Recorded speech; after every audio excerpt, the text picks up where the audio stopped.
everyone, my name's Michelle and this is my channel Sewing Bunny. Thank you so much for joining me in my video today, which is a sew along of the Coco Wawa Crafts honeycomb dress. So I have the PDF, so I've got the instructions on my laptop, and I have actually made this dress twice before, quite a few years ago. I think it was 2018, 2019 that I've made this dress, so it has been quite some time, and I can't find my original pattern anywhere, so I've had to start from scratch, and I have printed out my A4 sheets because it was this morning that I couldn't find it, so I thought, well, I need to do the sew along, so I printed out my A4. Usually with PDFs I like to print out A0 and then I trace my pattern, and then I keep my A0 copy and cut out my my trace pattern. Now with A4, what I tend to do is I actually cut out directly on A4 because I find the storage of A4 a lot bulkier, because when I stick my A4 sheets together I use sellotape, and I just find that folding it up and popping it in my little plastic wallets and things, they're quite bulky. So I will cut out directly when I do A4. So that's what I'll be doing today. So I'll go over what size I'm going to cut out. So in the instructions, it does give you your body measurements as well as finished garment measurements. And I think for this dress in particular, the finished garment measurements are actually quite crucial in this. Okay, so onto the sizing. I'm going to try and put the size chart on screen so you can kind of see what I'm talking about. So it goes in sizes 1 to 8. And I fit into a variety of these sizes. So my actual measurements as I am now, I'm a 37-inch bust, I'm a 32-inch waist, and I'm a 43-inch hip. So I am smack bang on the size 4 for the bust.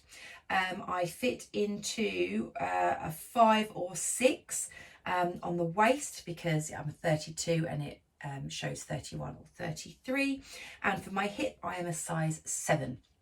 So anything from a 4 to a 7. So yeah, quite a variety there. And however, this is what I mean about looking at the finished garment measurements, because this dress is a reasonably loose fitting dress. You'll see from the picture that there are these like ties at the waist, which you can kind of pull in, and it kind of creates an almost like a slight cinched effect. So that if you can imagine, obviously, that if those ties aren't tied up, then it's going to be quite a loose fit. So it's actually quite forgiving. With this particular pattern, I would say you want to try and get your bust fit the best, because that is the bit that is more fitted, and then the waist and the hips has a nice flowy skirt which you can tie up to fit you as needed. So with the finished garment measurements, if I go by what I would say was for my bust measurement, which was a 37, which is a size 4, then you'll see on here that the finished garment measurements for the bust, the finished is 40. So that gives me 3 inches worth of ease. More than happy with that. I think that's a lovely amount of ease to have in a shirt dress. It means that it will be reasonably fitted but has a nice amount of movement. So I think that is absolutely bang on. Now if you look at the size 4 for the waist, where it says bows not tied up, it's 38 inches.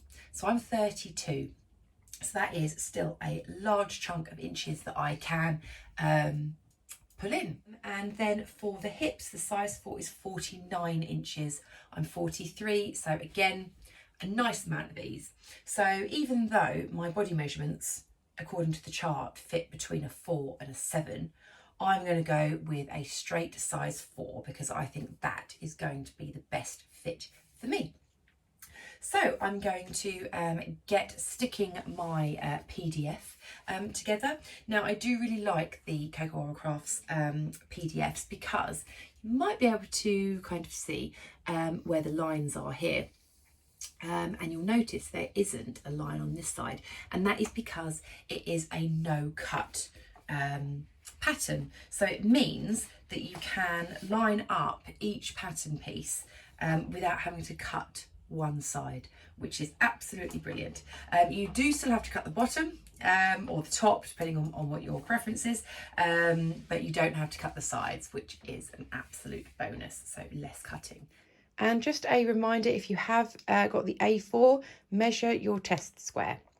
You can see I've got two here. They look extremely similar. This one I printed out without adjusting my printer settings. This one I had to adjust my printer settings for. So depending on your printer or your computer, or sometimes even how the pattern's set up, you might need to adjust your settings. So I always print just the first sheet, not all of the other parts of the pattern. You don't want to waste paper, just your first sheet with the test square. And this example here is one where I didn't adjust my printer settings. So if I measure this 10 centimeter test square, you can see that it is not 10 centimeters, it is larger than 10 centimeters. So that is with just where the printer automatically tried to get it to fit to the page. So that one, obviously not good. This one is where I adjusted my printer settings to the actual size of the pattern. And if we measure it here, if I can do it one-handed, then you can see that that is, if I can adjust it slightly, there we go. It is bang on 10 centimeters that way. I try and do this while holding the camera, and bang on 10 centimeters this way as well. So then I knew that I had to print out the rest of my pattern with just the actual size on my printer settings. I also just wanted to explain about what I meant by the no cut on this side. You can probably see quite clearly here, we've got a space on this side, but no space on this side. So it just means that you can pop your glue, or if like I'm going to do, tape it, you can just simply line up the triangles there. Such, I mean, that's very basic, just me lying it over the top, and you can see that you can just, I'm just going to pop a bit of tape over this side, and it just means that you don't have to cut any of the paper. Now you do have to cut the bottom or the top for this bit. So for example, if I get the corresponding piece that fits down here, you can see this one here, we do have the bits of paper either side, so you can't do what you did on the side and just simply, you know, kind of line them up or anything like that. You do actually have to cut one of those so that it will actually fit. So I'm probably just going to cut these bottom bits here with my paper cutter, so a bit like the side, it can nicely just sort of line up. So I'll do that now.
Okay, so all of my pattern pieces are now cut out. So I probably actually didn't mention the version that I'm doing. for this dress, because you can make it into a shirt or a dress. You can do it sleeveless, short sleeve, long sleeve. I'm doing the dress version with the short sleeve. So the fabric that I'm going to be using is this lovely chambray. So I picked this up when I was up in Leicester quite a few weeks back now, at Roy's Material World.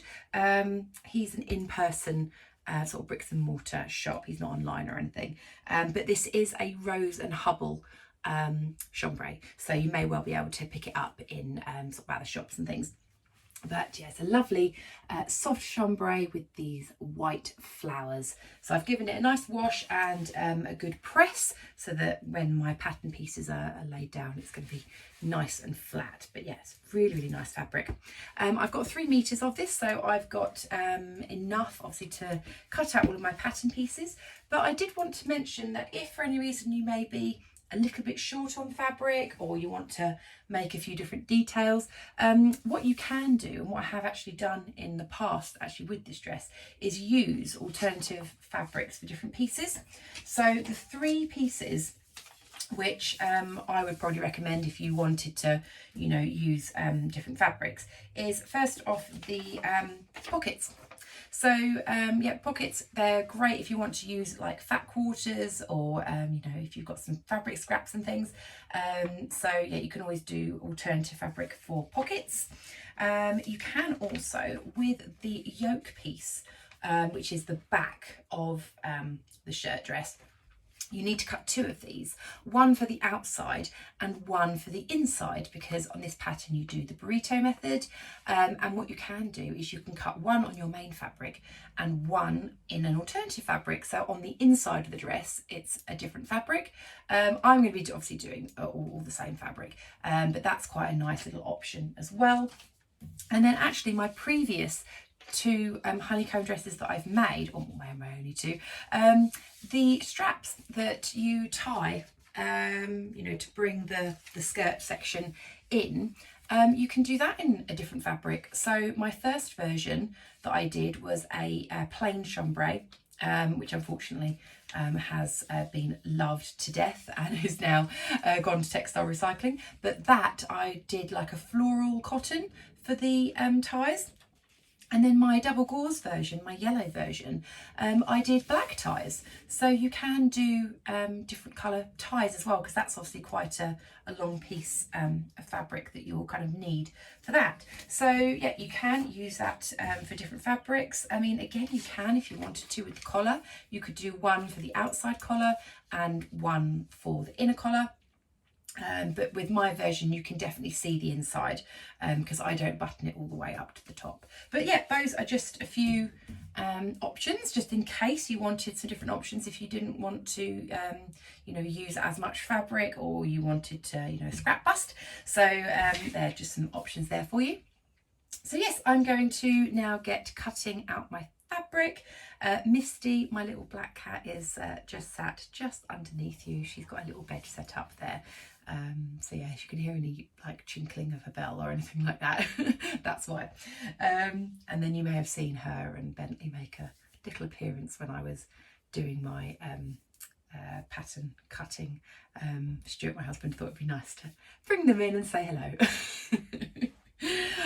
Okay, so yeah, let me get cutting the fabric and I'll come back to you soon. And for anyone that's wondering, Misty is still sleeping. So yeah, this is my wall, which doesn't have any wallpaper on. But yeah, you sit up in that little cradle when I'm talking to you. And that is one of her favourite little spots. I put a little bed there next to my machine, so she can have a nice little snooze, and she's been there for hours.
so all of my pieces are now cut out from my fabric. Also, just off screen, I got my interfacing here.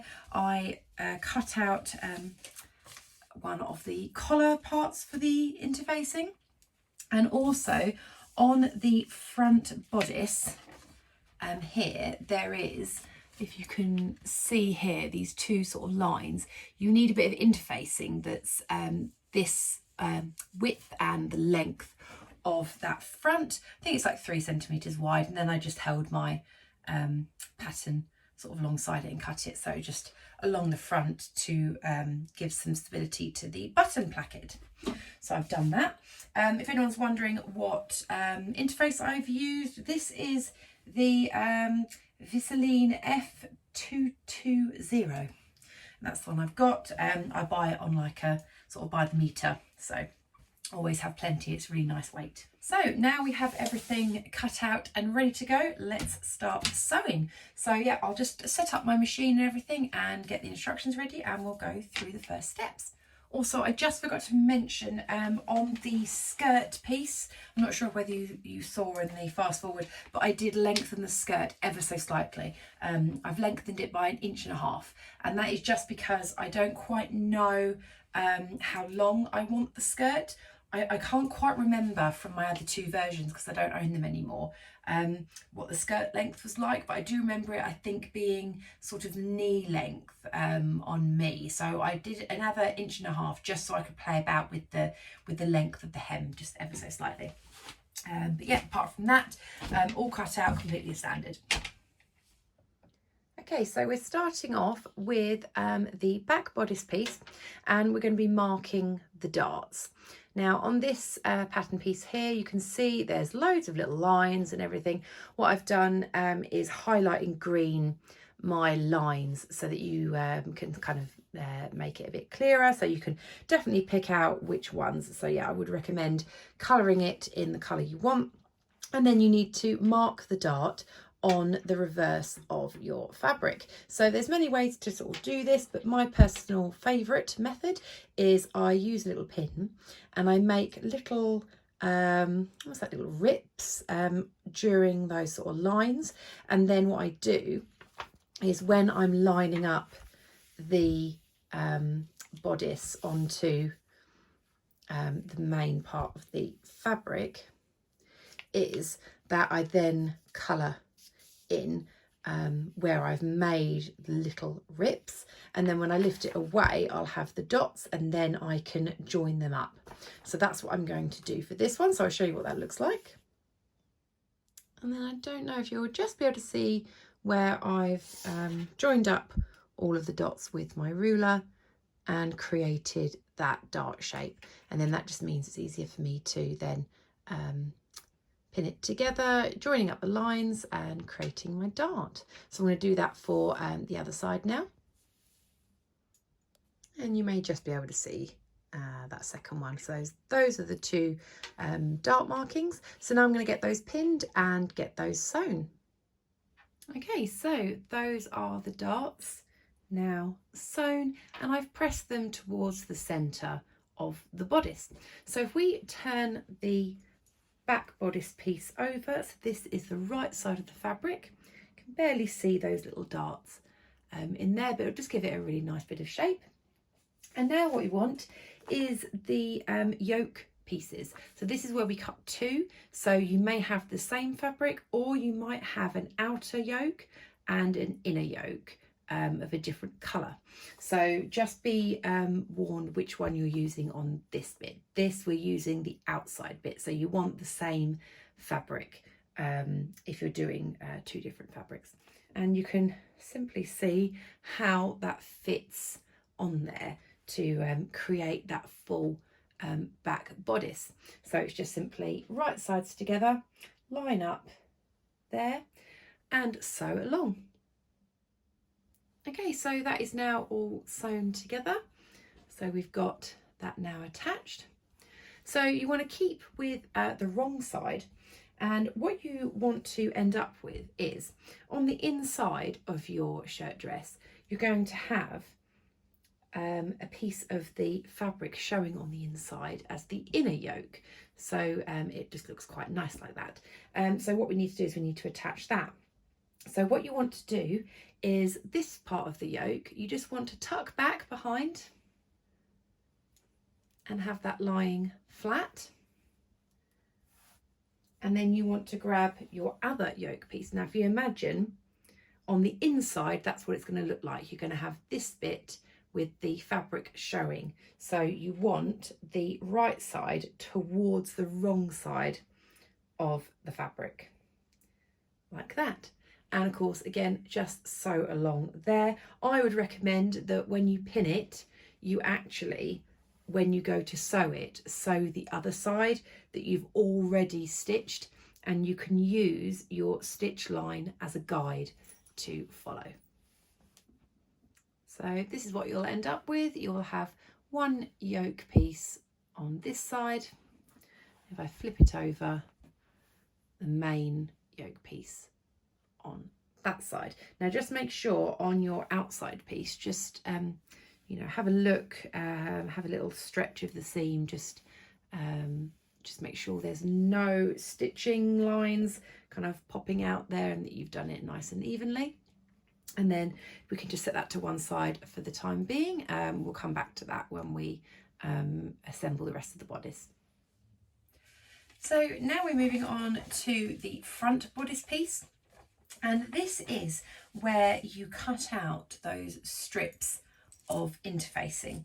And so what we want to do is attach those pieces of interfacing to these bits of fabric.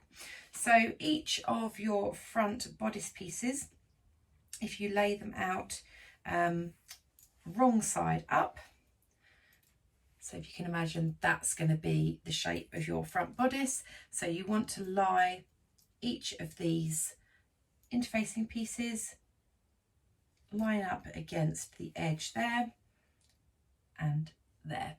And then I'm going to take that to the ironing board and just get those pressed. Once you have got those pressed, what you need to do is fold the this edge by 1.5 centimeters, give it a press, and then fold another 1.5 centimeters and give it another press, and that creates your button placket. So I'm going to go to the iron, get all that pressed, and then I'll come back and show you. So here is one of the finished bodice pieces that I've folded. So if I open this out, if you've cut your interfacing quite accurately, you'll find that when you do your first fold, it should more or less line up to the interfacing, you know, kind of when you press it once.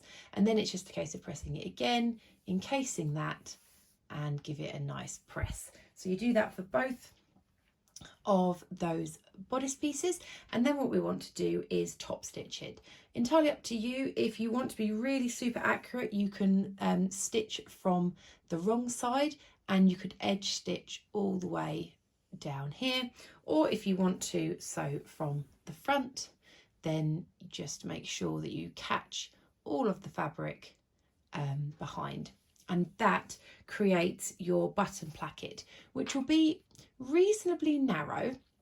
It is a very nice sort of size because it's quite delicate, but it is quite narrow. So just make sure that you do try and get as close to this edge here as possible.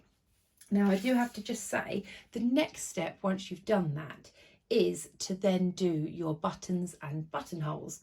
Absolutely go for it if that's what you want to do. I'm not, and the reason is, if I bring the pattern piece, and it's only because I've made this pattern before, is you have 4 buttons marks on here. One up here, one here, one here, and one here. This is where your straps go in. So this is what they're saying is the last button. When the first time I made it, I followed exactly these button placements, and I found that it wasn't enough buttons for me. I found that between this button and this button, I had a bit of gaping going on. So when I did my other version, my second one, I added more buttons. Probably went a bit OTT. I think I added more like 8 buttons it's kind of like one in between or something like that, but you don't necessarily need that many. So what I want to do is I want to probably put on about 5 buttons, but I need to make sure that I space them out correctly. Now from memory, I remember this button here, the second one from the bottom, is the one that goes across your bust. So that one is the most important one to make sure you get right. And I believe that for me, that one is in the right position. So potentially what I'd want to do is have 3 buttons going down here, if possible. But anyway, I'm going to leave it until I've constructed the bodice entirely to then see where I want my buttons, because I want to try it on.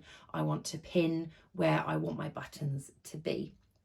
Also, from memory, I think I could get this on up to this button here, which is the one across my bust, actually potentially without buttonholes as well. Wherever there's an opportunity not to do buttonholes, I tend to go for it. And so what I'd like to do is, like I say, try it on, see where I want my buttons, and then decide if I want to make buttonholes or whether I want to sew the buttons directly onto the 2 pieces to close them up and just stitch them on directly, because I never wear the buttons this high, these 2 up here. I tend to leave the dress sort of slightly open. If you're wanting to actually, you know, kind of do it all the way up to the neck, 100% you'll need buttonholes, but I tend to leave it a little bit open. But I'm gonna see how I get on when I get to that stage. So yeah, I hope that makes sense. But as I say, by all means do buttonholes and things if you want to at this stage, but I'm going to do it just a little bit later on. And that is what it looks like when I've top stitched it. If you can just about make up that line down there, and that's what it looks like from the inside. So I'm going to give those another press.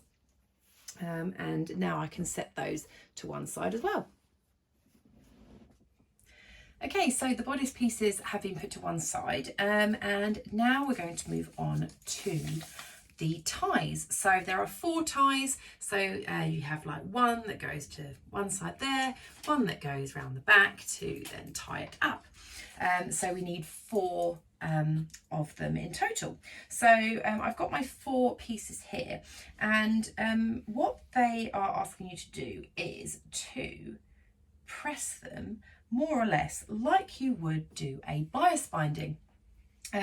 Now, if you wanted a really quick way of doing ties, then you don't have to do it this way, but I'll go through the 2 ways you can do it. So the super duper easy way is if you were to get your fabric strip and you pop it right side up.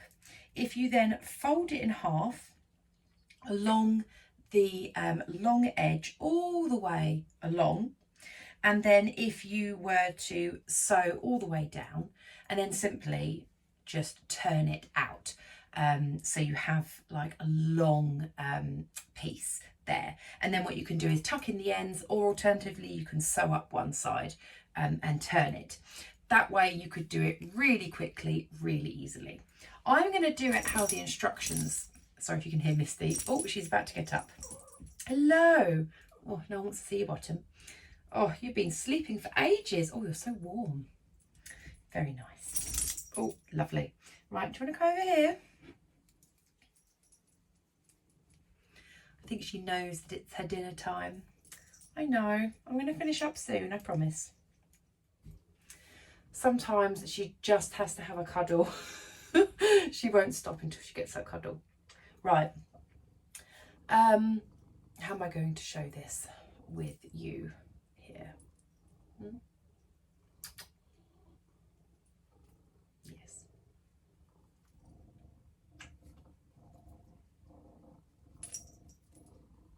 Right, before she comes back. Right, so the long strip, how the instructions tell you to do it, is wrong side of fabric up. And then what you want to do, a little bit like I was saying with bias binding, is you want to fold one of the long edges. Sorry. You want to fold one of the long edges in till halfway, and then the other side I'm going to take you to the ironing board where I can actually show you how I'm going to do it, because this one is not helping. Yes, I'm talking about you. She loves the corner. It's always about the corners. There's usually a bit of dribble that then start with. I can see a bit of dribble. Okay, so I thought it'd be easier just to show you at the ironing board. Sorry for the state of the ironing board. It's yeah, typical, very used and loved sewing ironing board. Okay, so as I mentioned before Misty interrupted, there are two ways of doing the ties. There's the way that the instructions tell you, and a super easy way. So the super easy way is turn it the right side up and fold it in half all the way along and give it a press, and then simply sew down the edge, turn it the right way out, and then you have your tie. If you are going to do that, actually, I was going to say, if you do fold it, sew down one of the short edges first and then down, and then you get a nice corner. But I'm going to do it as per the instructions, just because I think it's actually quite a nice way of doing ties. It gives them a little bit more stability as well, and I just think I quite like the look of it. And yeah, it's just a little bit more interesting, just in my eyes. So first off, what we want to do is we want to fold over one of the short edges and give that a press. I am trying to do this over the camera, so I'm leaning over trying to do this. So yeah, you press one edge there. I mean, I haven't really got a measurement, I've just literally folded it in there. I'm just going to shimmy this along a little bit just so it's a little bit more central for me. So what I then do is, as I mentioned, a little bit like bias binding, if you've made bias binding, and you can do this using a bias binding maker as well if you have one. I do have them, but for some reason I just can't get on with them. Probably just me. But instead, it's just like creating your own bias binding. So you want to fold one edge up. You don't want to do it all the way to the centre. You almost want like a slight gap. So you do want to just fold it up ever so slightly, and then press along the edge. So you just carry on pressing that. Now I can't do this hovering over too well, but yeah, you press one edge down. I'm just going to finish pressing that long edge.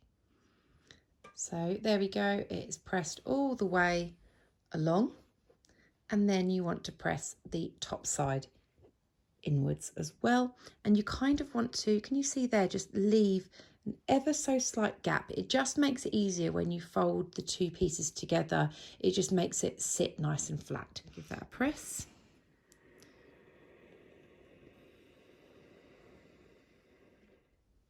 There we go, so there we've got that two long edges folded into the center, and simply fold it again, and you want to press that all the way along. So I'm going to do that now.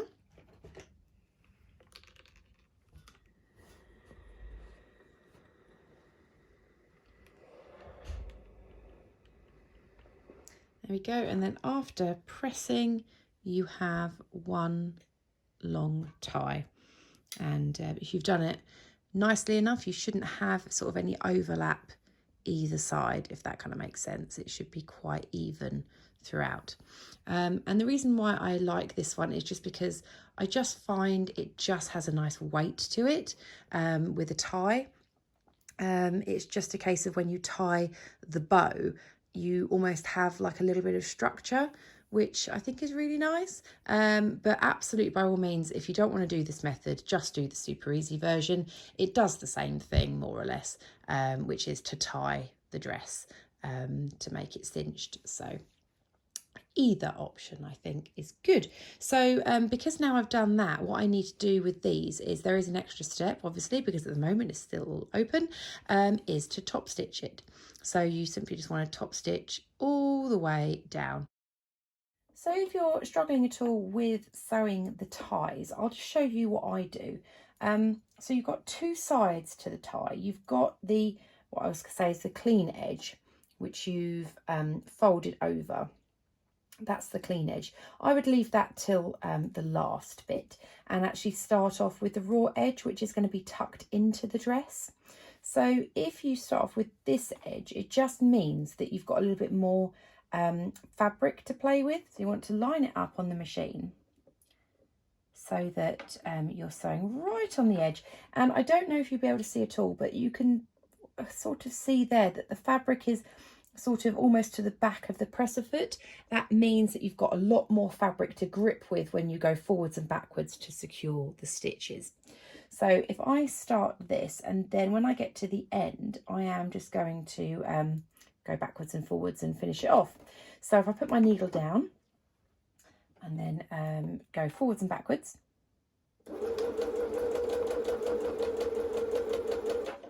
you see that's had enough grip for it to go forwards and backwards, so you're not going to risk nesting your threads and things. And then we're just going to carry on all the way to the end.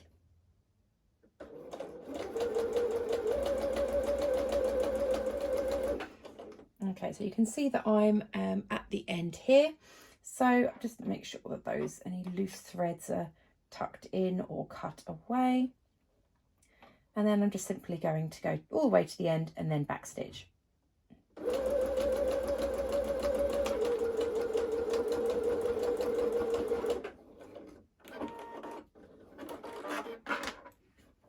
Cut that away. I obviously need to trim some of the threads, but you can see there, it's quite nice and there's no nesting or anything, and you've got a reasonably well sewn and neat tie. Okay, so 4 ties are now sewn and ready to be attached to the bodice.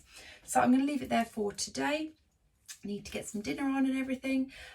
So yeah, I'll come back to you to show you what I do with the ties, putting them in the bodice and everything, and get the rest of the dress constructed. So yeah, I'll speak to you soon. Hello again. So let's carry on with the bodice. So these are my 2 front bodice pieces with the button plackets. And now you want to grab your side bodice piece, which is pattern B. So I've got my 2 of those. And ultimately what we're wanting to do is to create the full front of the bodice.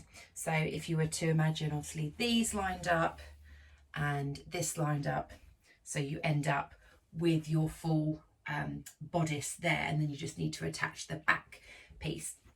So what we need to do is just grab one. So let's just pop those to one side. So if I'm going to turn it this way just for ease, so my button placket is this side and this is the longer edge. That's where I'm wanting my bodice to join up, so right sides together. And there are some notches and things to line up, which is quite helpful, because I'm not sure if you can kind of see from your angle there, but it is slightly curved. This piece kind of curves down, so it's not just a straight piece, so you just have to just sort of move it around a little bit for it to fit in.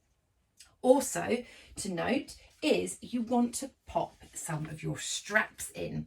So if you grab one of your straps, and on the pattern piece you will see these 2 little lines here, and that is where you want to line up your strap. So I've clipped mine, so when you obviously put it right sides together, you want to be sandwiching your strap where those lines meet and sewing down there. I'll do a little close-up when I get to it, but ultimately that's what you need to do for both of the front bodice pieces.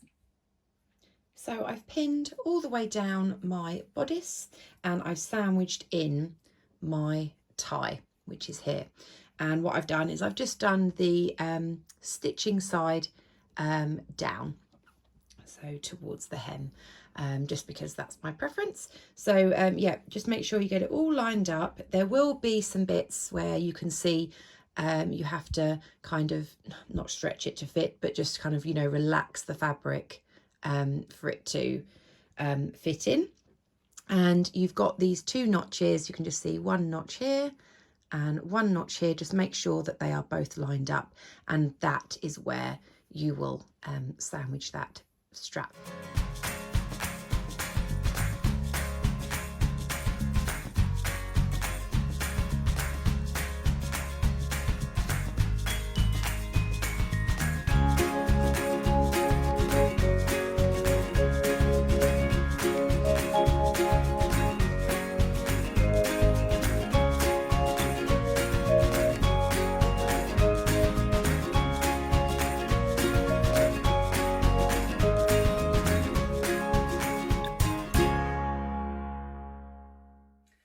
It got so dark in here because again, today is a lovely dark rainy day. Yeah, the clouds just came over and it went really dark in here, so I just had to turn the light on, so apologies for all the shadows and things. So yes, I have sewn those pieces together. So we have the 2 front pieces of the bodice and the side. What I did do is I did overlock that seam as well, and what I'm going to do is I'm going to go out to the ironing board and I'm going to press those towards the side seams, just because then it gives it a lovely finish on the inside as well. And then we've got our ties attached to the first bit. So next up we're going to grab the back bodice piece and get that constructed with the front. Okay, so before we attach the front and side pieces to the back bodice, this is obviously the inside of the back bodice, so see that is with the fabric all on the outside, and then this is the inner bit. If you want to add a label, this is your last opportunity really to add one. I mean, you could have added it, you know, beforehand. You could have added a little one when you were doing the seam, if you wanted a little drop down one here, or when these yoke pieces were separate, you can do it there. But I just tend to do it at this stage because I want to have one that just sits in the middle, and I kind of like to see, you know, kind of it all together. So you need to, if you're doing it my way, pick a label. So all I'm going to do is line that up in the center. I mean, yeah, by all means get it measured, whatever you like there. I tend just to do it by eye. I don't really mind if it's not 100%. And then what I've got is, if I can grab it, is this. This is a fabric glue pen. This I picked up from Little Rosy Cheeks when I bought some of her lovely labels, and it is just, as it says, it's a little bit of glue on the end of the sort of pen there, and it just makes it easy for when you want to attach a label to your fabric. It doesn't gunk up the needle or anything like that. I just put it on the 2 sort of short ends of the label, and then I'm just going to line it up, give it a little press down. As I say, I mean, yeah, it might not be 100% in the middle, but it will do for me. And then all I'm going to do is stitch it down. Now remember, this yoke piece is in 2 pieces, so you want to make sure that that bit behind falls backwards, and so you're just left with the single layer. And all I'm going to do is stitch down either side here. I'm not going to go all the way around. I don't mind there being a little sort of gap in the middle there. I'm just going to stitch them down that way. There we go, and that is my label stitched in place. So yeah, really like that. Okay, so let's move on to the burrito method that we need to do for this. So as per the picture on the instructions, they're not 100% clear, so I just thought I would show you my way of doing it. So on the instructions, it shows you to get this piece and have it with the right side up of the back piece, and then drop down this bit here, and then it does just show some sort of stitch lines up here with attaching your front pieces, but it's not very clear of how they go together. So all I would say is at this step, so you've got your full back piece, make sure one yoke piece, this one, is down. You want to make sure that one is face down. Now you want to flip this over, but make sure this piece stays down. So as we flip it over, remember that back piece, make sure it's down flat.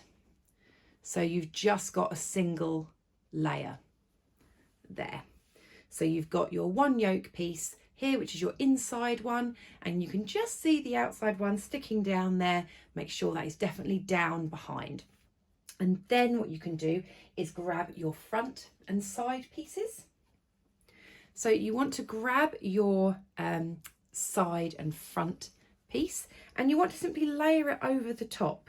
So it's sort of like wrong sides together of this part of the fabric if you ignore that yoke bit that's showing the right side. So it's lying it like this and lining up these shoulders. So one there. Obviously, if you have done your buttons and buttonholes and things, then this would be one solid piece at the front. But as I said, I haven't done that. I'm going to do my buttonholes a little bit later. So there you have it. And then you want to sew these shoulder seams.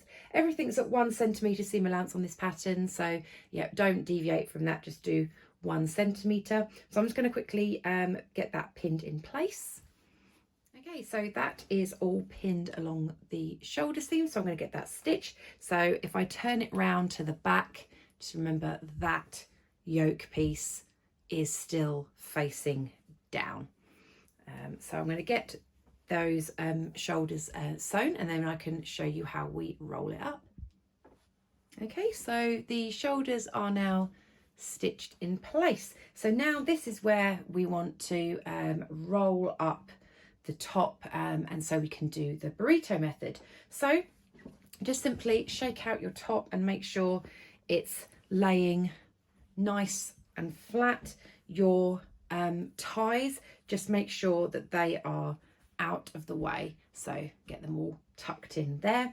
And then what you want to do is you want to roll both the front bodice piece, this bit, and this piece together.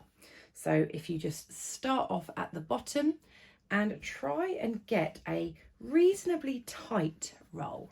So you see there, I'm rolling it there, making sure that the straps are definitely all in there. They're not going to be running loose anywhere.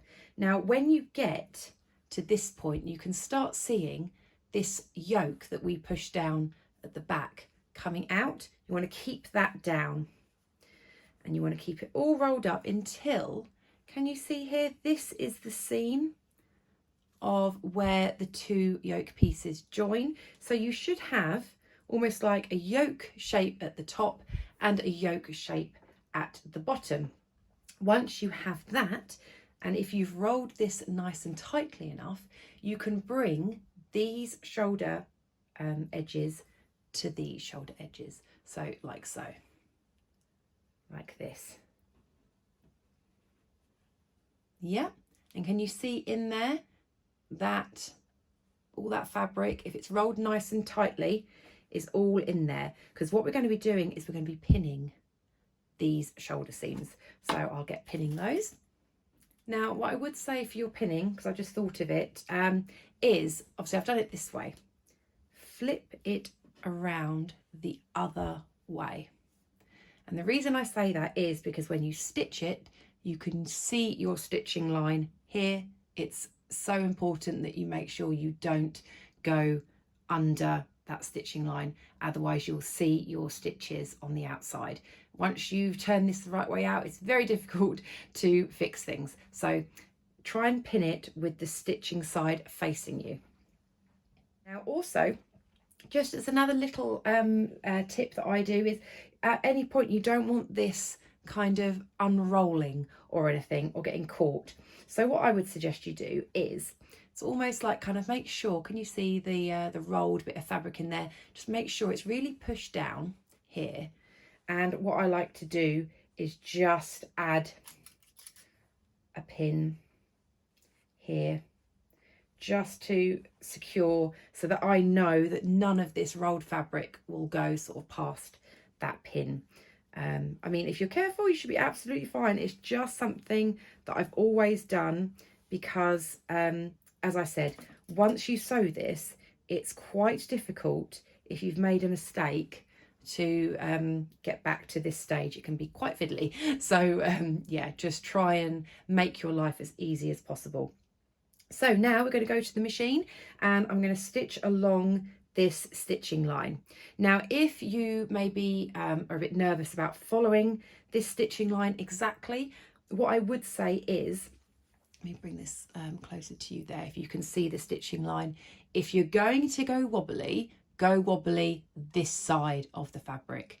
So even if your stitches are a millimetre or two this side of the line, it just means, because if you go within the seam allowance, you will see these stitches on the outside of your dress, which you don't want.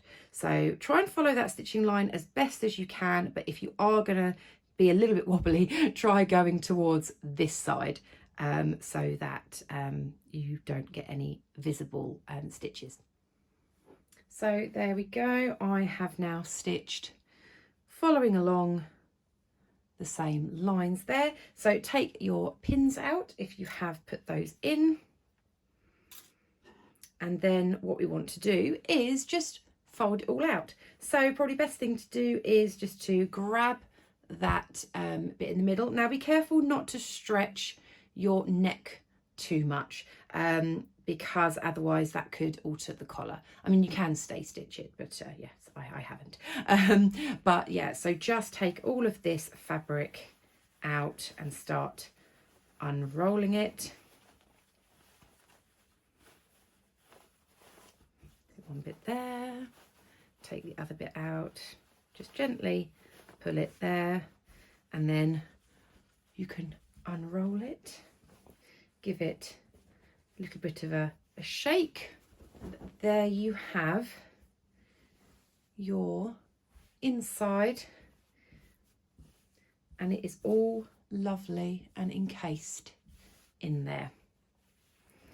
That's a really nice way of doing like shirts and shirt dresses, I think, having that lovely bit on the inside, and of course looks lovely on the outside as well. So in the instructions it does say if you want to, you can top stitch along here, which I think is actually a really nice way of finishing it off. I think it looks really nice from the outside line, having a nice little row of top stitching. Also, it just means the seam allowances are just a little bit anchored down. So I am going to do that. And there we go. That is the top stitching on the yoke there. And that's what it looks like on the inside too. I just think it's quite a nice, nice touch. Okay, so now we need to add the straps in and attach the bodice so it is all together. So this is the back piece of the bodice, and then you want to bring your front bodice pieces over the top, and you want to make sure that you line up these side seams here. And you also, like you did when you joined up your two front pieces here, you do have two notches, which you might just be able to see. One notch there, one notch there. You want to take one of your straps again and line it up with those two notches. So you do it smack bang in the middle there, and rest that over the top and line up your two there. Make sure you get that pinned in place. And then you can just simply line up the rest. And then you can sew down there. I'm also going to overlock afterwards, so you do that on that side, same as this side as well. And then you have all of your bodice together, and then after that is when you can decide if you want to do your buttons and buttonholes at that point. Okay, so now the bodice is fully constructed. Ooh, get the ties out of the way. So there we can see it almost looks like a little sort of jacket. As I say, if you've already done the buttons and buttonholes, then yeah, you can do that as one sort of solid piece at the front. But yeah, I'm now going to see where I want to have my buttons. So do you remember me saying on the front piece, I said that this button, I think, was one that was pretty damn spot on. So I think I'm going to mark that on my top just with a pin, and then when I pop it on, I can then just kind of check for fit. Grab a pin, is going to be around here. That is the one that I think is going to be the main one. So yeah, I've just popped a little pin in there. And then what I'm going to do is just pop the little top sort of on. So I'm just going to do it over my little shirt here just to show you. So when you're popping it on, just be a little bit careful again not to stretch out the neckline or the armholes too much. Just do it quite gently. So yeah, I can see here that actually where that pin is, I'm not sure if you can see there, that's pretty much is bang on where I'm going to need a button. So that is perfect. So I'm going to try and work out where I'm going to space my buttons and just pop some pins in and put it all together, and then yeah, see how I get on with that. So I'll have a little play around and then come back to you. So just to show you what I've done here, so this heart pin was the one which I know 100% is where I want a button, and then what I've done is I've worked out the spacing in between each one to what I would like to do. Okay, so I've gone out and tried it on, and absolutely fine, goes over my head, no problem. So what I'm going to do is I'm going to sew on buttons, so this one through both layers, this one both layers, both layers, both layers, and then these two just put on as decorative single layer buttons on there. So that's my plan. The buttons that I'm going to be using are these little white buttons. They've got a little bit of should be able to see like a little pattern on there, really pretty.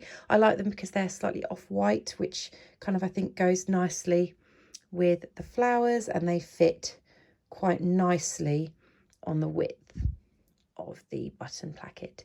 So yeah, I'm going to get those sewn on. And there we go, my buttons are done. So yeah, those are just the decorative buttons, and these are the ones that are secured. So now we can move on to the collar. So let me just grab the collar pieces. Okay, so we should have 3 collar pieces, 2 of the main fabric and 1 interfacing. So all we need to do is simply just pop the interfacing on one of the collars. So just turn it upside down and iron on that interfacing. So I'm going to go to the ironing board and do that. So there we go, I've interfaced one of the collar pieces. Now with the other collar piece, what I would recommend, it doesn't say in the instructions, but what I would do is I would turn that wrong side up, and this bottom edge here, I would just fold over just ever so slightly and give it a little press, because when you come to slip stitch the collar down, it will just make it a lot easier if it's ever so slightly pressed. It just might help you guide it a bit. You don't have to, the instructions don't say you do, but I just find it might be a bit helpful. So I'm going to do that as well. And there we go, just turn that up. I've only done it by like 1/4 of an inch, just because I think that'll be helpful when we come to slip stitching it down. Okay, so let's grab the bodice and we'll get this collar attached. Okay, so you're going to grab your bodice, and with your interfaced collar piece, you want to attach this all the way around the top of the collar. So how it's going to end up when you've turned it out is going to be with this sort of roundish sort of end at the top like that. So you want to be attaching it this side, so right sides together.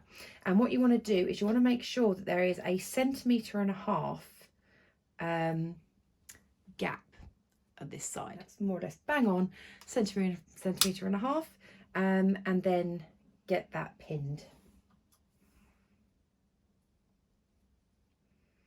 And then do exactly the same on the other side. So again, just make sure you've got that little bit of overlap, which is 1.5 centimetres. There we go, that's about 1.5 centimetres.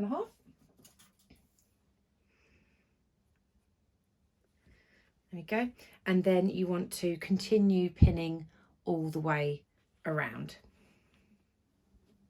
There we go. So the collar is pinned. So I've got that 1.5 centimetres extra on each side, and then it's pinned all the way around to the other side, where again you've got about 1.5 centimetres overlap.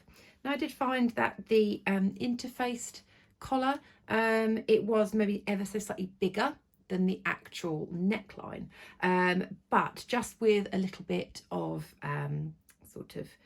easing, I managed to get it to fit quite nicely in there, so I'll be able to get that all sewn up and it's all even. So I'm going to take that to the sewing machine, again a 1 centimetre seam allowance all the way, just to secure where I have pinned, so just in almost like a straight line.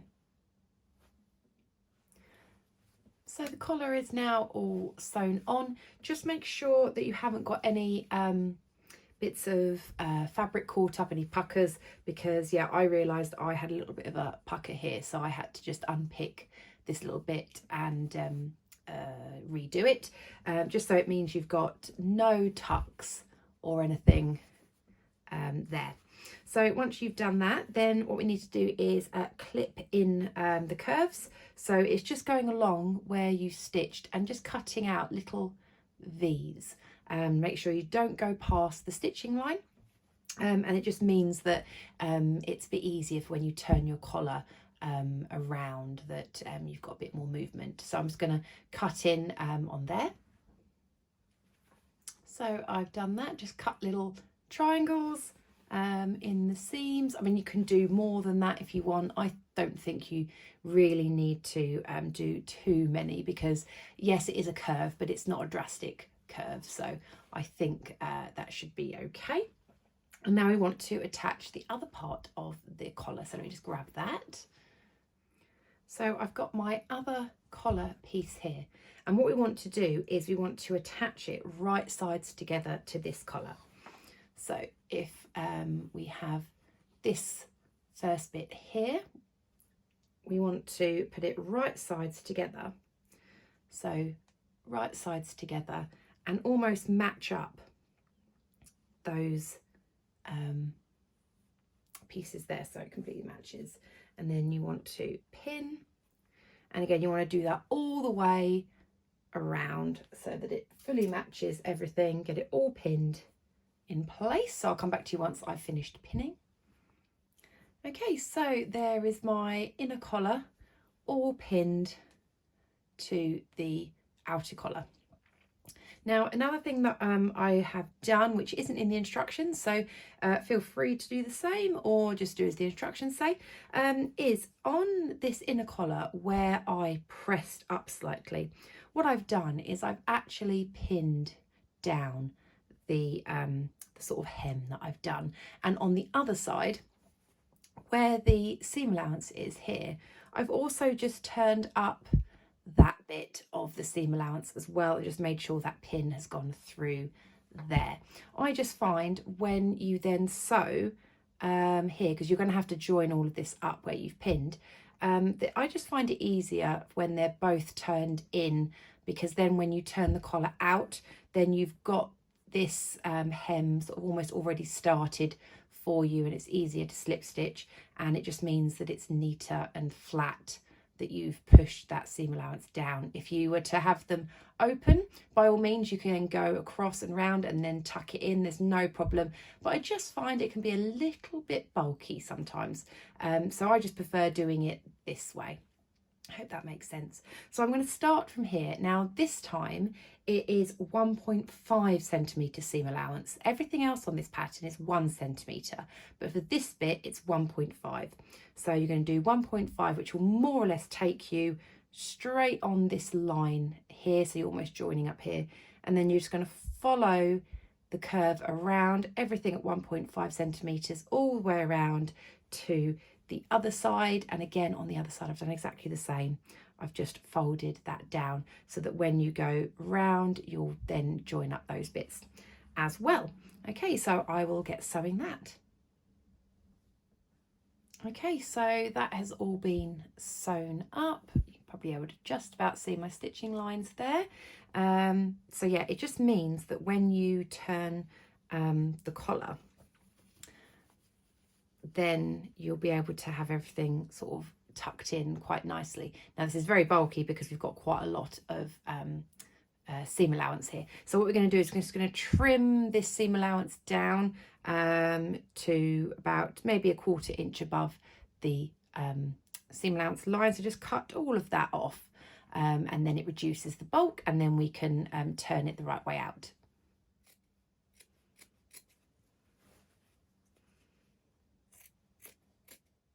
So that's all been trimmed down. And so now if you fold out your collar,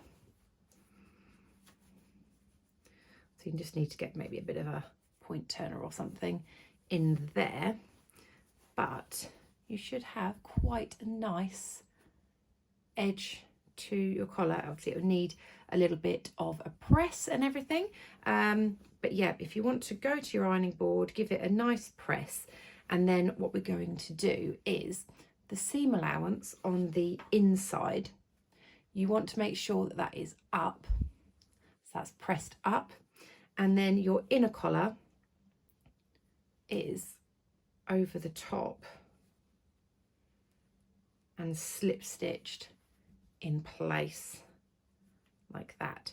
So what I'm going to do is I'm going to go to the ironing board, get it all pressed nicely. I'm also going to pin where I want to do my slip stitching as well, or depending on how I feel, I might even stitch in the ditch. I will see what it looks like once I've pressed it, but I'll come back to you once I've done that.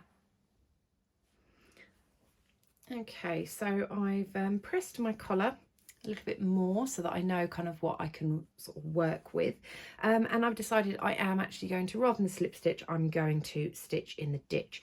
And basically that means that this sort of loose bit of fabric, when you where I've kind of done that sort of slight press, is you bring it in to where the seam allowance is, where obviously this is facing up, and you put it together, and on the other side where you've got the seam allowance or the seam that meets obviously collar to the bodice, you actually put a line of stitching all in there. Now it can be quite fiddly, but what I do first is I always just baste by hand where I'm going to be popping the collar on. So all I'm going to be doing is folding under all the way along, making sure any of those seam allowance fits under there. I hope this kind of shows what I mean. So it's going to be like that, and then I'm going to sew it by hand in big long running stitches, and I'm going to do it in a way so that I know when I stitch in the ditch it's going to catch the fabric. So it's almost like the bit that's folded over, I can just feel just past this bit here. I really hope that makes sense. What I'll do is I'll start hand sewing it, and then I can hopefully show you what I mean. Okay, so I've done my hand stitching in place. Now I know that probably some people might be like, well, you've just hand stitched this, why didn't you just slip stitch it? But I don't know, I like using the machine. It's just my preference, but you can by all means just slip stitch this in place. But what I've done, you can probably see this bright pink thread that I've used so that I can see the difference. So all I've done is on the inside I've turned under almost like a hem, sort of like underneath, and then what I've done is I've kind of gone in through the actual collar on this side. So can you see it's actually on the collar, but on the other side it's past the collar. And I really hope that makes sense, so that it means when I stitch in this line, which is the between the collar and the bodice, it means that it will 100% catch on there. So you won't have some bits that, you know, flop out, or well, I'm hoping not, because I've hand stitched it in place to secure it down. So it just means that the stitching line will always be above this line. Does that kind of make sense? So I've done that the whole way along, and then I should have a nice corner as well on the front. So yeah, I'm now going to go to the machine and actually machine that down. And this is it after I've stitched it. I've still got my pink threads in there, which I'm going to pull out. But as you can see from the inside, it's all caught all nicely. There's no loose bits there. And then from the outside, again, if you ignore the pink, I've tried to stitch in the ditch. It's not bad. I've more or less got it there a little bit. As I say, I prefer it to be slightly lower in some places. But yeah, overall, I'm pretty happy with that. So yeah, I'm going to take out my little pink holding threads, and then I'm going to give the collar another nice press. Okay, so I'm really pleased with the progress that I've been making with this, but I'm going to leave it again there for today. I'm just trying to do a few hours here and there where I can sort of grab some time, so I will continue on with this another time. We just got the sleeves and the skirt left to do, so yeah, not too much. So yeah, I will speak to you soon. Hi everyone, so back again. So now I've done the bodice, which is sitting on my mannequin just over here, which Bentley is admiring at the moment. So yeah, we're going to make a start on the sleeves. So the first bit that we need to do is to do the gathering on the head of the sleeve. And on the pattern piece, it's nice and clear. You've got these little dots either side here. Oh, Bentley's going out. Yeah, so to use the gathering line between those two dots. So how I do it is I do 2 lines of gathering stitches. I do one that is very close to the edge of the sleeve, and then I do one which is about 2 centimeters down from there, and then when I stitch my sleeve together onto my bodice, I go in between those 2 gathering lines. That's just how I do it. So yeah, that is what I'm going to do with the sleeves. So I'll get the gathering bit done, and then I'll come back to you for popping the sleeve together. So once you've done your 2 lines of gathering stitches, all you need to do is right sides together, fold the sleeve in half, and sew along this edge. So I'm going to sew along, and I'm also going to overlock that edge as well. So that's both sleeves done, both gathered at the top, sewn along the underarm and overlocked. So now at this stage, what you want to do is you want to turn them the right way out. So you want to press the seam. It doesn't matter either side, just make sure that it's nice and flat. And then you can start gathering a little bit. I just find it easier to gather a little bit now before I pop it inside the bodice.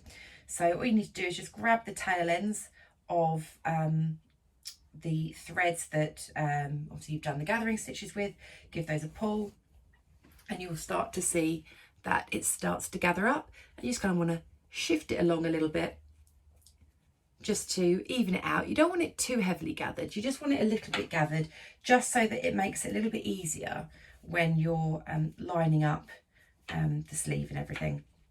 So put it from one side and then maybe grab the other side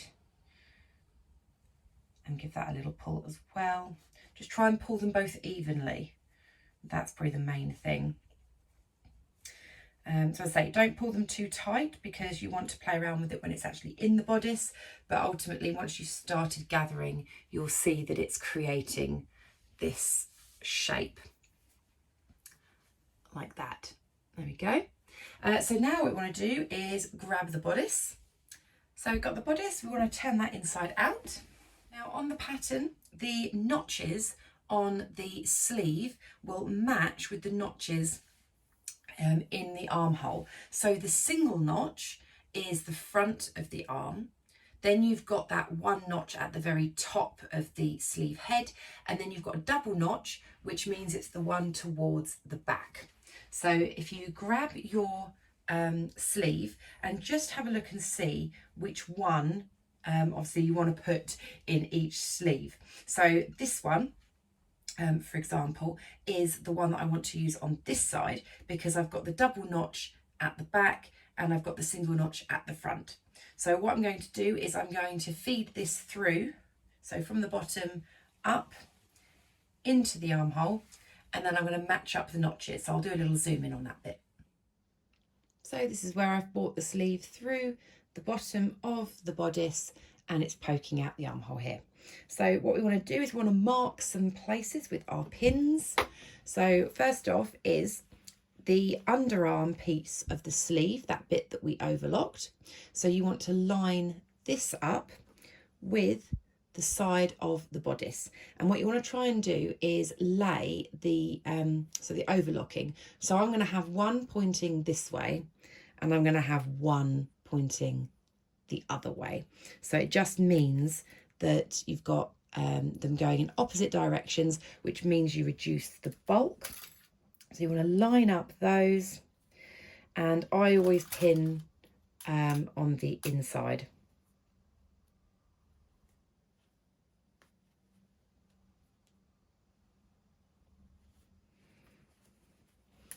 So I've lined up that one with that.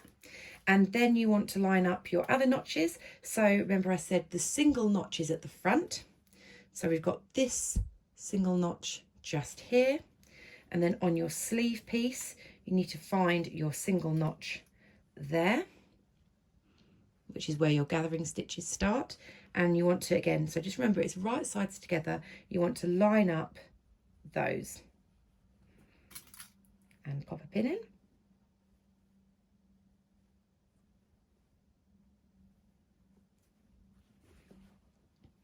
So that's that bit done. Next up, you want to line the top.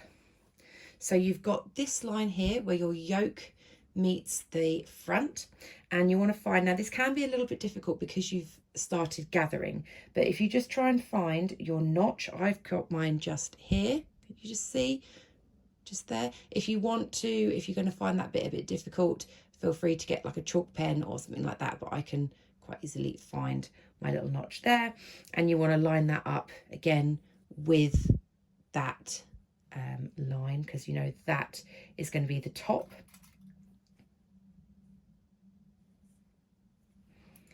And then lastly, you want to find your double notch here and your double notch at the back, and line those up.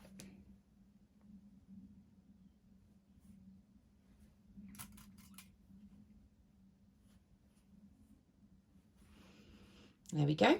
So you've got all the key points now matched up. So all you want to do now is just the bits in between you want to line up. So from the front notch to the base there, that should fit in quite nicely there along the back as well.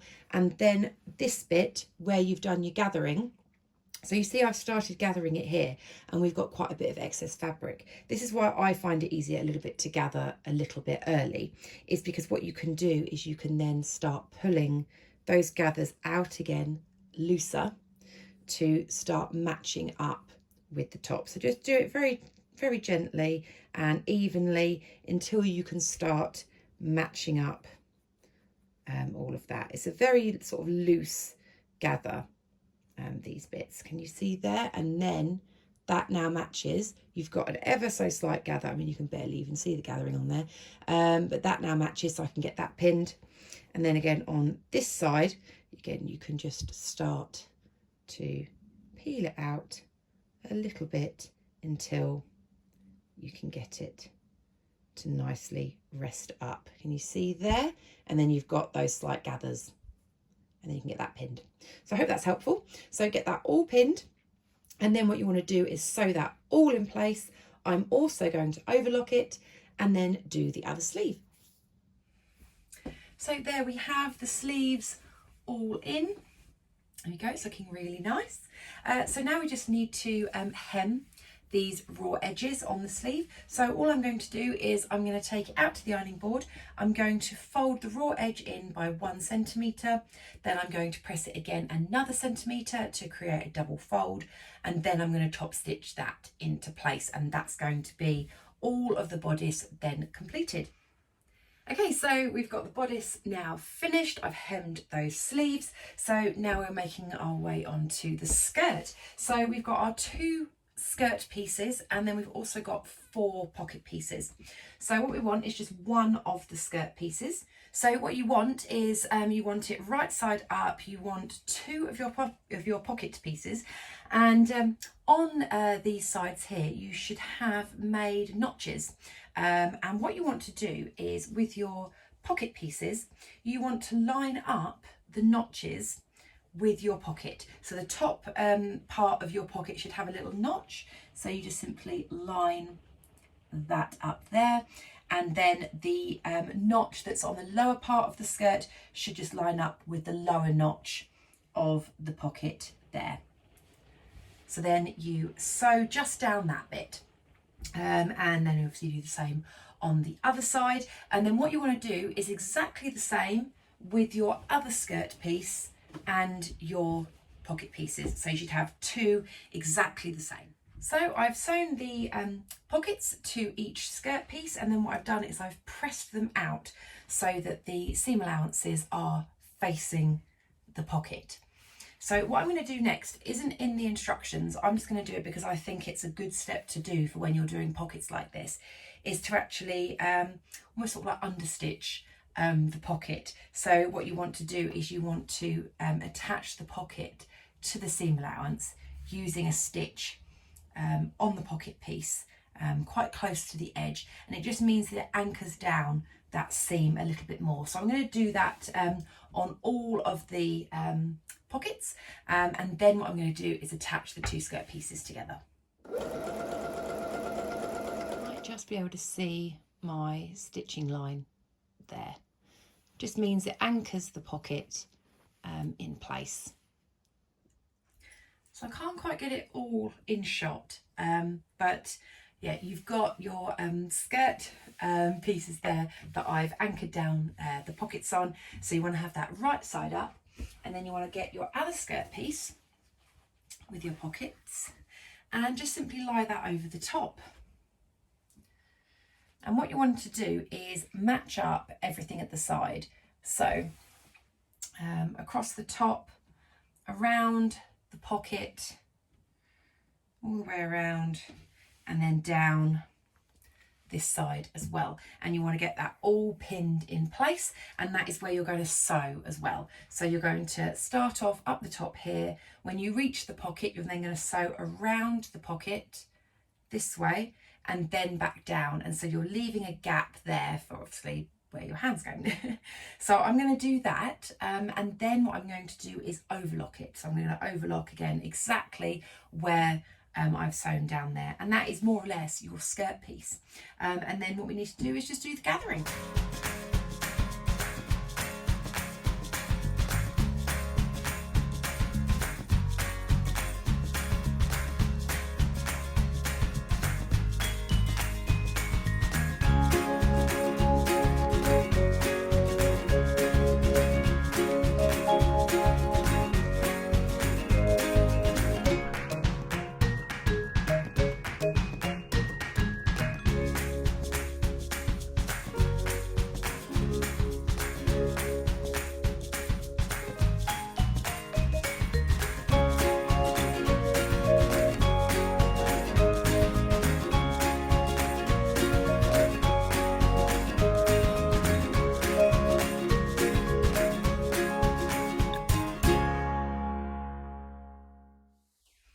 So there we go, both skirt pieces are now sewn together. And for anyone who's wondering about the overlocking, because obviously you go around a few curves and things, just take your time and go around. I mean, mine is by no means perfect, but just try and take your time kind of going round the corner. You might want to lift your knife up obviously so you don't cut into the fabric, and then just take your time going around the pocket. And as I say, this bit it's very difficult kind of to get that really smooth. I didn't get it 100%. I kind of miss a tiny little bit just there, but I'm happy enough with it. I don't need to sort of redo it or anything. So flapping my fabric around, I was hitting my cat Misty in the face because she's sleeping underneath there again. That's her favourite spot. So now we can do the gathering. So it's exactly the same as what I did with the shoulders, but you're just doing it across the skirt. So obviously you'll just start off from one side and go along and do a row of gathering stitches, obviously like 2 lines, and also at the front as well. So I wouldn't do it in one big piece and then pull along the whole way. I would treat it as though you're doing gathering stitches along the back part of the skirt and separate gathering stitches along the front, and then you can pull each side and gather the front and back separately. It just means that if you get your threads caught or anything like that, then it can be quite a lot to pull all of that through. I mean, as you can see, the skirt is very large. So yeah, it's got quite a lot of gathering to sort of happen. So that's what I'm going to do. So I'm going to do my 2 lines of gathering exactly like I say how I did with the shoulder section of the sleeve, and then what I'm going to do is join up both the skirt and the bodice together. Okay, so the gathering is done around the skirt and I've turned it the right way out. So you can see on there the gathering that I've done, ready for it to fit in the bodice. Now is a good time to work out which side you want to be your front skirt and which to be your back skirt. So if you've got a mannequin, say like mine, you can hold it up which way, you know, part of the pattern looks nice, or you can just pop it on a table. It doesn't really matter too much with mine because obviously mine's a sort of a smaller, ditzier print, but if you're using, for instance, something with like a big floral or big abstract sort of print or something like that, it's just worth just double checking which side you want to be the front and the back, just because sometimes I know, just from personal experience, sometimes pattern placement can sometimes be a bit awkward. So just make sure that, you know, you don't have like, you know, big flower or something like that going on, unless you particularly want that, go ahead. So yeah, I'm going to work out which side I want my front piece to be, and then what I'm going to do is I've just got one of these little clips here, and I'm just literally going to mark which is my front piece just by popping a little clip in the top like that. And it just means that then when I'm lining everything up, I know which is my front skirt piece and which is my back skirt piece. So I'm going to grab the bodice and then, yeah, we can get this all sewn up together. So you want to get your bodice and you want to lie that down flat. So I'm going to have the front side facing up. I've got it upside down because it will just be easier because you're going to be working up here. Make sure all of these ties and everything are well out of the way. What I would probably tend to do is actually pin them out of the way as well, just so it just makes sure that they're nowhere near where you're going to be sewing, because you don't want to catch them anywhere. So I'm just going to quickly pop them in with a pin sort of on the bodice, just so that I know that there is no chance I'm going to get them caught up. Like that. So they are 100% out the way. They are not going to get in the way at all because they're pinned up there. So that is how you're going to have your bodice. With your skirt, so even though we put it right side out to check on the pattern placement, we do actually want this inside out. So I'm going to turn this the other way. So this can be why it's quite helpful having that little clip, because when you're doing all of this, you may forget which is your front and back piece. So I've got my clip here, which shows me that this is the front skirt. So I'm going to want to make sure that when I line this up, that that clip does actually go to the front. So what I'm going to do is I'm going to feed the skirt through, or feed the top through the skirt. So My skirt, I'm going to lie down. Got my clip up here, which is my front piece. And then what I'm going to do is get the bodice and I'm going to pop it through the skirt. I've got my buttons here, so I know that's the front. And then what we're going to do is line up the side seams. So this is me quite roughly getting it in place. So what you want to do first off is line up the side seams. Now you do have quite a lot of sort of almost like sort of side seams.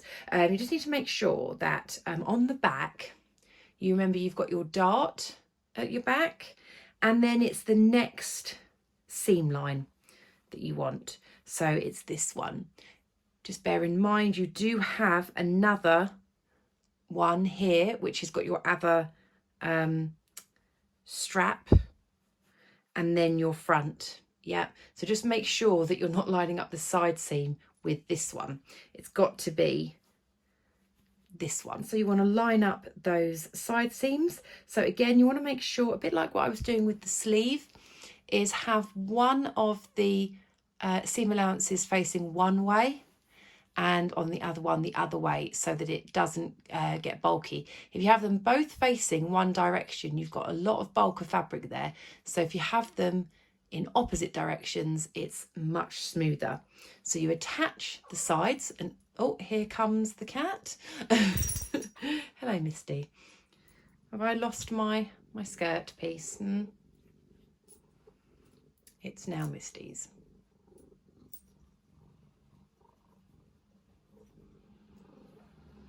Hey? You are a little pickle, aren't you?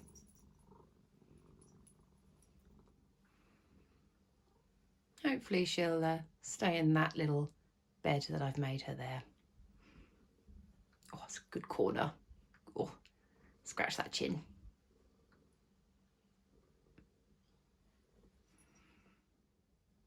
Okay, she's settled. I might be able to carry on now.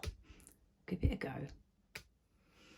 Okay, back to the construction. So yeah, I've pinned the side seams together on one side and the other.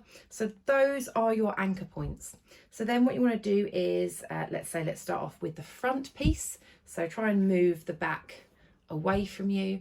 And all it is just a case of lining up the gathering with the front bodice and just making sure that it all fits nicely. Just make sure that you've got your two front bodice pieces obviously together like that. It's absolutely hammering down with rain at the moment, so apologies if you can hear that. But yeah, just make it so that all your gathering fits nicely along the front piece, and do the same for the back. So I'm just going to adjust all of that so it fits nicely, get it all pinned in place, and I'll show you what that looks like. There we go. So that is all pinned, and I've tried to do it as evenly as I can. I mean, you could spend absolutely ages, you know, kind of going through and getting it as even as possible. But that is what I've done. So I'm really happy with that. And Misty is giving me an evil look. I'm very sorry that I've put you in the corner. Yeah, I don't think she's happy I put her over there. Yeah, so now what I'm going to do is I'm going to sew all the way around, and then what I'm going to do is overlock that as well. And then that is it all constructed, and then it's just the hem. So yeah, I'll pop that through the machine in the overlocker, and I'll come back to you once I've done that. So I've pulled out all of the gathering stitches, done my overlocking. So now I'm just going to turn it out the right way, and then take out those pins where I've secured the ties. And we have the dress. There we go. So last thing is to hem. So what I'm going to do is I'm going to try it on, and I'm just going to see how much of a hem I want to turn up. And then just like I've done with the sleeves, I'm going to turn it up press it, and then turn it up again for a double fold, and then top stitch it. So I'm going to see what sort of length I want. I'll let you know what I'm doing sort of measurement wise, because I did add on a little bit to the length just because I wanted to make sure that it was the right length for me. So yeah, I'll do that and then I will come back to you. Here we are, the finished dress. So I decided on the hem to do exactly what I did with the sleeves. Turn it up by 1 centimetre and turn it up another centimetre and top stitch, because it gives me quite a nice sort of midi-ish sort of length there. But yeah, overall I love the dress. I mean, I've made this now, this is the 3rd time I've made the honeycomb. And I do love this dress. I love the details of it. My other two, I can't remember if I mentioned, the first one I made from a chambray, which unfortunately fell apart after a while because it was one that I made when I was quite new to sewing, and then the other one was a bright yellow colour, which I wasn't really reaching for, so I donated that. But I think this is absolute perfect one for me. I love the fabric, it's beautiful, love the design, it was lovely to work with as well. So I've got like the little ties all tied up here. I don't know whether they're meant to sit actually on the waist. My waist is actually here, and you can kind of see the ties are ever so slightly higher up, but I actually quite like the way that it sort of cinches it in slightly higher. As I say, I don't know if that's intentional or whether it's meant to sit on the waist, but I like how it is, so I wouldn't lengthen the bodice. I'm also really pleased that I did sew on the buttons directly, so you can kind of see where I've sewn up to, and I think they look really nice. I think as per the pictures, you are meant to button it all the way up, so that's why obviously you do buttonholes. It is meant to look like this, but it's just not my style, so that's why I much prefer having that sort of open neck. I think it makes the dress look a little bit more casual as well, so just for me, easier to wear.